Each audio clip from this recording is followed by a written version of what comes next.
Il aurait dû être médecin en Argentine. Aujourd'hui, il développe un drone nautique utilisé pour dépolluer une étendue d'eau, et ce à 200 km de l'océan. C'est à Lavrulle, sur le parc d'Ester Technopole, que cet encore rugbyman développe Recyclamer. Il faut savoir que dans les ports, les personnes, les placenciers, ils ne sont pas dans les ports, et ils jettent la canette une fois qu'ils sont finis. Ils sont poubelles aussi dans les bateaux.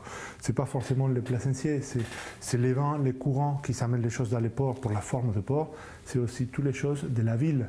Parce que la canette qu'on laisse dans une roue dans la ville, il s'envole, il y a l'eau qui tombe, il y a tout qui va dans les ports. C'est ça, c'est la problématique, elle est plus grande que les placenciers ou les personnes ou les restaurateurs qui sont autour du port. Ils collectent les déchets solides et liquides. Les déchets solides, c'est avec un filet qui est 60% de plastique recyclé. Et les déchets liquides, c'est des filtres spéciaux qu'on a développés avec l'ANSIL et le département de l'environnement et l'eau. Après la partie, celui-là qu'on a montré à La Rochelle, c'était la partie le dispositif télécommandé. Mais aussi, on a la solution semi-automatique. Il n'est pas complètement autonome parce que c'est très compliqué d'avoir aujourd'hui, il y a des complexes. C'est très complexe d'avoir une voiture complètement autonome dans une route. Et imaginez-vous un petit navire dans un grand port. Quand il y a un gros bateau de 5, 6, 14 tonnes qui arrive avec un petit élan, c'est très compliqué à manœuvrer s'il y a un petit bateau qui passe devant. C'est pour ça que l'idée, c'est qu'on amène le recyclameur sur l'endroit, sur la zone qui va travailler, parce qu'on connaît les ports, parce que le capitaine de port, le gestionnaire de marina, il connaît son endroit, qu'il y a toujours le déchet qui s'accumule, et on le détermine avec l'application. Et il va directement nettoyer là-bas. Recyclamer récolte donc les polluants et peut réaliser en temps réel des mesures de la qualité de l'eau. pH, température, redox, conductivité. On a aussi des capteurs d'hydrocarbures, mais surtout cette partie qu'on a développée qu'on développe encore avec EDF et l'Université de Limoges, le laboratoire Pérenne, c'est pour piéger les cyanobactéries aussi. Et qui font la fermeture de beaucoup de lacs et des plans d'eau ici au Limousin et dans différentes régions. Ce n'est pas uniquement parce que les bactéries, comment ils se développent parce qu'il y a beaucoup de pollution, parce que la température de l'eau monte et parce que l'eau s'estagne.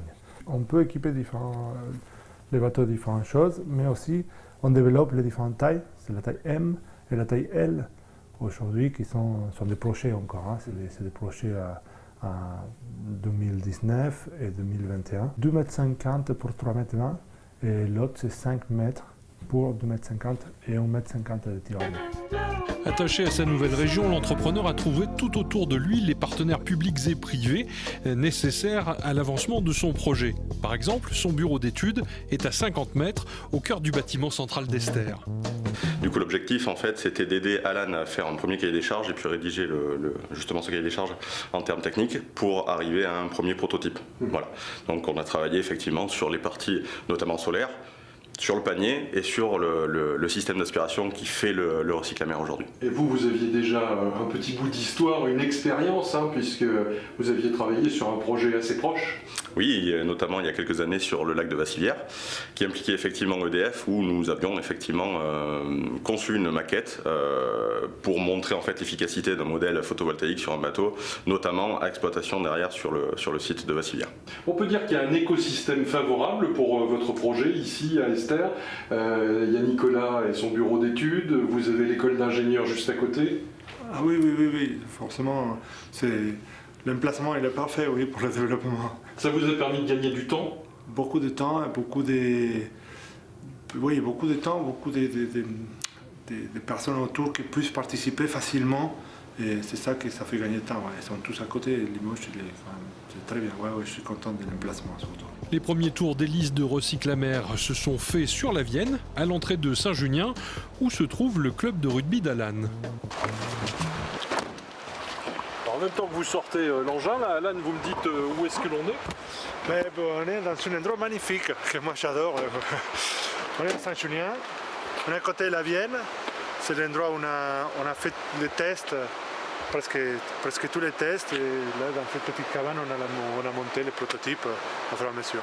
Ce qui est intéressant, c'est la consonance à la fois bateau, maritime, mais il y a aussi le côté recyclage, il y a le côté aussi environnemental, et c'est quand même la chose la plus importante aujourd'hui, je crois, et c'est un enjeu quand même du XXIe siècle.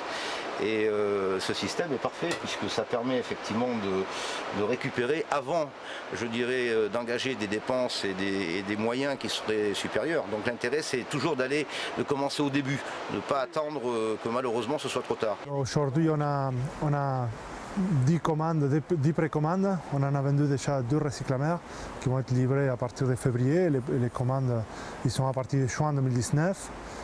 Et on va faire une pré-série d'une trentaine de machines. C'est la capacité qu'on a trouvée aujourd'hui pour produire, qui va être produite tout dans la région de Limousin, aux alentours de Limoges, dans des différentes boîtes qu'on a ciblées, que je suis très content et très fier de pouvoir les faire et réaliser tout en Limoges. Ouais. Après la pré-série viendra le temps d'une levée de fonds pour passer à l'industrialisation de Recyclamer.